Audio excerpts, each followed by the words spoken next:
हाँ, मेरे soon to be C finalist, I hope you are doing absolutely amazing. Guys, आप लोग पढ़ाई तो अच्छे से कर ही रहे होगे, आई एम वेरी श्योर। ठीक है, अब आपका पेपर पे चार चांद लग जाए, उसके लिए हम लोग कुछ आज टिप्स डिस्कस करने वाले हैं। ये प्रेजेंटेशन टिप्स ऐसे समझ सकते हो आप, या फिर ऐसी प्रेजेंटेशन मिस्टेक समझ सकते हो जो काफ़ी सारे बच्चे कमिट करते हैं, जिसकी वजह से मार्क्स कट जाते हैं। ठीक है, तो वो सारी इंपॉर्टेंट चीज़ें पर आज डिस्कस करने वाले हैं, तो very important for people who are just about to give their exams. ठीक है, सबसे पहले एक बात कर लेते हैं, सबसे कॉमन बहुत क्वेश्चन आता है मेरे पास इसका। सर, क्वेश्चन का सीक्वेंस क्या रखना है, रैंडम रखना है कि सीक्वेंशियल रख सकते हैं? ठीक है, देख एक चीज़ समझना, ऐसे एक अगर आप वो देखोगे जो उसका एडमिट कार्ड आता है, उस पर जो इंस्ट्रक्शंस रहते हैं उसमें तो लिखा हुआ है कि क्वेश्चन आपको सीक्वेंस में अटेम्प्ट करना है, 1 के बाद 2, 2 के बाद 3, ऐसा ऐसा करने का जरूरत नहीं है। ठीक है, because that waste is a lot of time.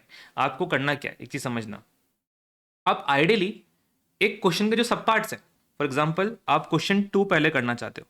ठीक है, तो क्वेश्चन 2 का जो सब पार्ट ए है, बी है, सी है, ये आप साथ में दिखने चाहिए आइडियली। ठीक है, ये आप फॉलो कर सकते हो। ठीक है, इसमें आप शफलिंग कर सकते हो कि 2 का बी पहले कर लिया, फिर ए कर लिया, फिर सी कर लिया। आइडियली ये आपका रहना चाहिए सिस्टम कि 2 के सारे सब पार्ट्स एक साथ दिख रहे हैं। फिर इसके बाद आप चाहो तो सीधा फोर्थ वाला कर लो, फोर्थ का ए बी सी कर सकते हो। ठीक है, अब एक चीज समझना यहाँ पे, जब मैं ये चीज बोल रहा हूँ कि आपके सेकंड के सारे सब पार्ट एक साथ दिखने चाहिए, बी ए और सी, इसका मेरा कहने का मतलब ये नहीं कि आपको अटेम्प्ट भी बी ए और सी साथ में करने हैं। ठीक है सर, कहना क्या चाहते हो? अच्छा देख, दिखने साथ में चाहिए का मतलब नहीं है कि अटेम्प्ट भी साथ में होना चाहिए। ठीक है, क्योंकि आपको अटेम्प्ट तो आपके पर्टिकुलर कंफर्टेबल सीक्वेंस में ही करना है। फॉर एग्जाम्पल आपको 2A कंफर्टेबल लग रहा है, सबसे पहले 2A अटेम्प्ट कर लो। ठीक है, उसके बाद में B और C के लिए जगह छोड़ दो। आपको लगता है 2B 1.5 पन्नों में खत्म हो जाएगा तो 3 पन्ने छोड़ दो, सेफ साइड पे छोड़ दो एक्स्ट्रा पन्ने। 2C आपको लगता है 1 पन्ने में हो जाएगा, 2 पन्ने छोड़ दो। ठीक है, एक्स्ट्रा पन्ने उसके लिए छोड़ दो। उसके बाद आपको लगता है मुझे 4B पे जाना है, तो ठीक है, अब आप 4B अटेम्प्ट करो। उसके बाद आपको लगता है मुझे 5C पे जाना है, तो 4B के बाद में वापस से 4A और 4C की जगह छोड़ दो, एंड देन फिफ्थ वाले के ऊपर मूव कर जाओ। ठीक है, पन्ने छोड़ दो, फिर जब भी और ऊपर नंबर लिख देना कि ये जो आपने क्वेश्चन जगह छोड़ी है कौन से क्वेश्चन के लिए छोड़ी है। फिर जब इसको आपको अटेम्प्ट करना हो, जब भी आपकी इच्छा हो, इसको आके अटेम्प्ट कर लेना।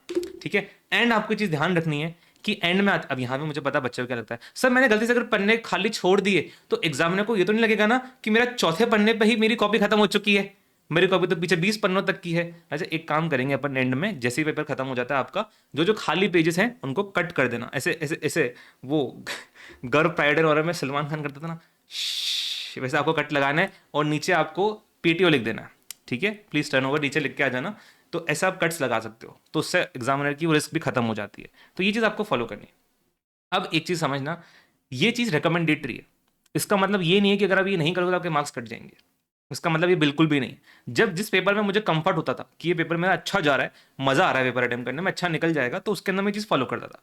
जिस पेपर में मुझे लगता है मैं ऑलरेडी बहुत स्ट्रेस में हूँ यार, पता ही नहीं 100 पेपर का 100% अटेम्प्ट भी होगा नहीं होगा, 90 का भी 90 भी होता हुआ नहीं दिख रहा है, तो वहां पे मैं इस चीज़ का लोड नहीं लेता था। मैं रैंडम करता था कि 2A कर लिया, कोई पन्ने वन्ने नहीं छोड़ने, तो दिमाग लगाने नहीं, पन्ने वन्ने छोड़ने नहीं छोड़ने, सीधे उसके बाद 4B पे चला गया। नहीं, टाइम नहीं है ना भाई, क्योंकि देखो एट दिन रिकमेंडेटरी चीज़ है, नंबर नहीं कटने वाले इससे आपके, आप सेफ रह रहे हो जस्ट।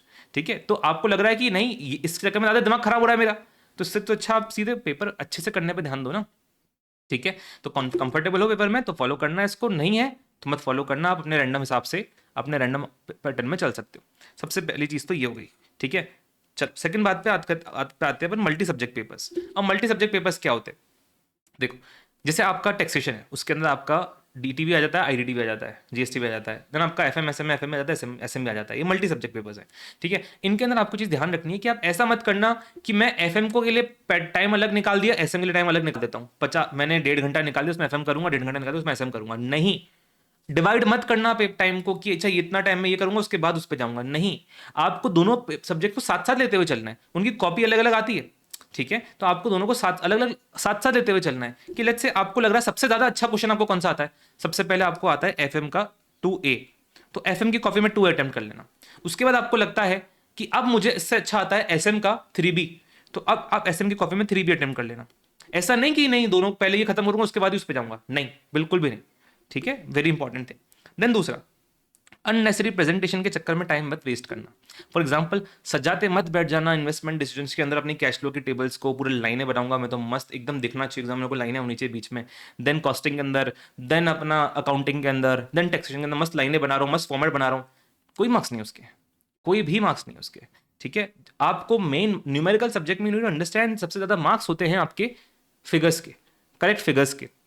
बीच में जो भी प्रेजेंटेशन लिखनी है उसके कोई मार्क नहीं है। आपको ईबीआईटी को पूरा earnings before interest and tax लिखोगे, 1 मिनट खराब करना है खराब करो। Earnings available to equity share holder को पूरा पूरा लिखोगे, 1.5 मिनट खराब हो जाएगा। शॉर्ट में लिख सकते हो, कोई उसके मार्क्स नहीं कटने वाले। ईबीआईटी सिंपल, ई टेस्ट सिंपल, ठीक है, कोई मार्क्स नहीं कट रहे उसके। सेम चीज अकाउंट्स में भी अप्लाई होती है, सेम चीज टैक्सेशन में भी अप्लाई होती है, ठीक है। देन अपन बात करते हैं, अब आप बोलोगे सर अकाउंटिंग में तो हमने देखा है कि किसी बच्चे ने नरेशन नहीं लिखी थी, फॉर्मेट हल्का सा खराब हो गया तो नेगेटिव मार्किंग कर दी थी उसकी। अच्छा देख, मैं एक बहुत इंपॉर्टेंट चीज समझाता हूँ आपको। एक है ना ऐसा कॉन्सेप्ट है जो अपन पढ़ते तो बहुत अच्छे से हैं लेकिन अप्लाई नहीं करते रियल लाइफ में, वो है अपॉर्चुनिटी कॉस्ट। कि हर चीज की कॉस्ट होती है। आपको लगता है कि आप 1 नंबर बचाने के चक्कर में मस्त सजा सजा के लिखोगे, 3-4 मिनट एक्स्ट्रा खराब करोगे उसके अंदर, उतने में आप एक दूसरा क्वेश्चन अटेम्प्ट कर सकते थे, ठीक है, जहां से 4-5 मार्क्स आपके वैसे सिक्योर हो जाते। तो ये सब चीजें तब अच्छी लगती है जब आपका पेपर वैसे ही बहुत अच्छा हो रहा है, आप वैसे भी 100% अटेम्प्ट करने वाले हो। उसके बाद आप ये सब चीजें करो ना, बैठ के नरेशन लिखो मस्त, एक एक 2-2 लाइन की, मस्त एक एक बैठ के फॉर्मेट बनाओ। लेकिन स्टार्टिंग में आपका फोकस होना चाहिए जहां से मैक्सिमम मार्क्स निकल सकते हैं, वहां पे टाइम दूं, ना कि इन छोटी छोटी चीजों पे स्पेंड करूं। दूसरा, आपको ये तो पता है नहीं कि 1 नंबर का मार्क्स एक्चुअल में नेगेटिव मार्किंग ऐसे इंट्रोड्यूस किया है नहीं किया है, वो बस हम लोग ऊपर ऊपर से हमने 1-2 कॉपीज देख ली हैं सोशल मीडिया पे, उसके चक्कर में अपन जा रहे हैं। ऐसे ऐसा कहीं बोला है कि मेरा ऑफिशियल पॉलिसी बन चुका है आपसे कि जहां पे फॉर्मेट खराब होगा मैं मार्क्स काटूंगा? नहीं ऐसा official policy, just a speculation, ठीक है, it's not an official policy. तो रूमर्स चीजों के बेसिस पे अपन जहां मार्क्स बन सकते हैं वहां नहीं कटवाने लग जाएंगे। फोकस ऑन इंपॉर्टेंट थिंग्स, उसके बाद में सब चीजें सजाते रहना आप पेपर में। तो आप अननेसेसरी प्रेजेंटेशन पे फोकस टाइम मत वेस्ट करो, कैलकुलेशंस के ऊपर ध्यान दो। देन चौथा चीज, राइटिंग एवरी माइक्रो स्टेप। देखो सिंपल सा चीज, अगर अपन कोई भी कैलकुलेशन सॉल्व कर रहे हैं, राइट, अपन ने 2 इक्वेशन लिखी यहाँ पे इंडिफरेंस पॉइंट की, अपन ने यहाँ पे ईबीआईटी की इक्वेशन लिखी, दूसरे अपन ने यहाँ पे लिखी। अब अपने को एक एक माइक्रो स्टेप दिखाने की जरूरत नहीं है एक एक स्टेप के अंदर, कि यहाँ पे मैंने पूरी इक्वेशन लिखी है, अब दूसरे स्टेप में मैं सिर्फ एक ही वैल्यू सॉल्व करूंगा, फिर मैं एक और लिखूंगा, फिर दूसरे एक और स्टेप बनाऊंगा, वहां पे मैं सिर्फ एक ही कैलकुलेशन करूंगा, एक ही वैल्यू सॉल्व करूंगा, फिर ऐसे करते करते मैं 6-7 लाइनें बना दूंगा, तब जाके मैं फाइनल आंसर तक पहुंचूंगा। नहीं, कोई जरूरत नहीं है इसकी। आपको मार्क्स मिलने वाले हैं आपके फाइनल इंडिफरेंस अमाउंट के, ना तो इस फॉर्मुला के मार्क्स है, ना तो आप बीच में जो भी वर्किंग करो उसके मार्क्स हैं। इंडिफरेंस का अमाउंट सही निकलना चाहिए बस। तो बीच में आप जितने स्टेप्स जंप कर सकते हो कंफर्टेबली उतने कर सकते हो, आपकी मर्जी, बस गलत नहीं होना चाहिए। आपको पता है कि ज्यादा ज्यादा जंप करूंगा तो बिगड़ जाएगा पेपर, तो मत जंप करो, लेकिन रीजनेबल जंप कर सकते हो कि 2-3 स्टेप मैं जंप कर दिया, चलता है, एक एक माइक्रो स्टेप नहीं लिखना है अपने को, ठीक है। देन जो भी आपका एक नया क्वेश्चन हो उसको प्लीज कृपया करके एक नए पन्ने से स्टार्ट करें। फॉर एग्जाम्पल मेरा यहाँ पे खत्म हुआ, अब मैं अगले पन्ने पे जाऊंगा एंड नया क्वेश्चन मैं यहाँ से स्टार्ट करूंगा एंड ऊपर एकदम पेपर के माथे के ऊपर लिख के आ जाऊंगा कि ये 2A है, क्वेश्चन नंबर 2A। अच्छा ब्रैकेट मैंने थोड़ी 2 के आगे लगा दी, ये A के आगे जाएगी, ऐसा, ठीक है, ऊपर ही लिख दो एंड उसके बाद यहां से स्टार्ट करना है आपको क्वेश्चन। क्वेश्चन नंबर एकदम क्लियरली दिखना चाहिए कि कौन सा है। एग्जाम में आपको मेहनत नहीं करनी पड़नी चाहिए कि अच्छा ये क्वेश्चन नंबर 2A का है, ऊपर ही लिख देना। स्पेशली जब आप एकदम रैंडम रैंडम अटेम्प्ट कर रहे हो, रैंडम चल रहे हो, तब तो ये बहुत इंपॉर्टेंट हो जाता है कि ऊपर ही दिख जाए कि कौन सा क्वेश्चन है, ठीक है, चलेगा ये चीज। चलो देन अपना जो भी आपका फाइनल आंसर है न्यूमेरिकल सब्जेक्ट के अंदर, उसको कृपया करके पैकेज करके आ जाए, पैकेट के अंदर बंद करके, मतलब उसके आगे एक रेक्टेंगल लगा के आ जाए कि फाइनल आंसर था, उसके आगे डब्बे लगा देना। अगर आप मेरा सुपर 100 देखोगे भी उसके अंदर भी मैं वैसे ही सॉल्व करता हूँ, जो जो इंपॉर्टेंट फिगर्स है उसको डब्बे में डालते जाओ, चाहे तो ऊपर एक गिफ्ट रैप भी लगा के आ जाना मतलब क्लिक टू ओपन, नहीं मतलब, ठीक है, उसके आगे एक डब्बा लगा के आ जाना, बस इंपॉर्टेंट है, जल्दी मिल जाता है फिगर तो जल्दी मार्क्स मिल जाएंगे आपको, मेहनत नहीं करनी पड़ेगी एग्जामिनर को। देन थ्योरी सब्जेक्ट के अंदर जब आप जाओ तो कीवर्ड जो भी है उनको अंडरलाइन कर देना, कृपया करके कीवर्ड सारे अंडरलाइन करके आ जाए। एंड ऐसा नहीं कि पहले मैं वेट कर रहा हूं कि पहले मैं पूरा आंसर खत्म करूंगा उसके बाद में कीवर्ड्स आइडेंटिफाई करूंगा, नहीं होगा ऐसा। जो जो आपको कीवर्ड लगता जा रहा है उसको हाथों हाथ वहीं पे अंडरलाइन करते चलो, ठीक है। इन कीवर्ड्स ही ऐसा नहीं कि हर हर हर सब कुछ अंडरलाइन कर दिया है, बस एक वर्ड छोड़ा है, नहीं, ठीक है। कोशिश करो ये कर सको तो बेटर मार्क्स मिलेंगे आपको थोड़े, ठीक है। तो ये सारी बातें थी राजा, यही सारी टिप्स थी। आई होप आपको ये आप इनको इंप्लीमेंट करोगे, इनके ऊपर एक बार हल्का सा विचार करिएगा कि इनको अपन कैसे उतारेंगे अपने एग्जाम के अंदर, and this will definitely help you in paper, ठीक है। पढ़ते रहो राजा, मेहनत करते रहो, बस एग्जाम्स आने ही वाले हैं, बस कुछ दिन की बात और है, कुछ दिन की मेहनत और है, and definitely whatever efforts are doing right now that will make you proud of yourself, ठीक है। कीप डूइंग राजा, कीप डूइंग। मिलते हैं अपन आने वाली वीडियोस के अंदर, बाय गाइस।